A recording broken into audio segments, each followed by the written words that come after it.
અમારા મોબાઈલની અંદર એક PMY પ્રધાનમંત્રી યોજના જેવી લિંક આવી અને લિંક અમે જેવી ઓપન કરી અમારો મોબાઈલ હેંગ થઈ ગયો. હેંગ થયો અમને ખબર ના પડી અને અમારા પૈસા ખાતામાંથી ઉપડી ગયા. 98,300 રૂપિયા ઉપડી ગયા. સ્કેમર સ્કેમ કરવા માટે નવા રસ્તા શોધી લે છે, ત્યારે ગઠિયાઓએ આવો જ ઓનલાઈન સ્કેમ સકલાણા અને મુમનવાસ ગામના ખેડૂતો સાથે કર્યો છે.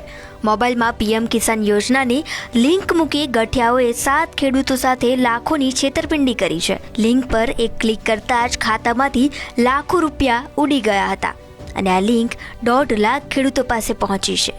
મોબાઈલમાં કોઈ ફિશિંગ એપ્લિકેશન આવે કે કોઈ પણ કિસાન PM વિકાસ નિધિ કે આવી ભરતી એપ્લિકેશન આવે ત્યારે ખાસ જોવામાં આવે કે એની જે સાચા નામથી જે એપ્લિકેશન હોય એની પાછળ જે .apk લખાયેલું હોતું નથી. એટલે આવી એપ્લિકેશનથી ખાસ સચેત રહેવાની જરૂર છે અને આવું ક્યાંય પણ પોતાના મોબાઈલમાં કોઈ પણ પ્રકારની લિંક ઓપન ન કરવો કે કોઈ પણ પ્રકારની ભરતી એપ્લિકેશન ડાઉનલોડ ન કરવી.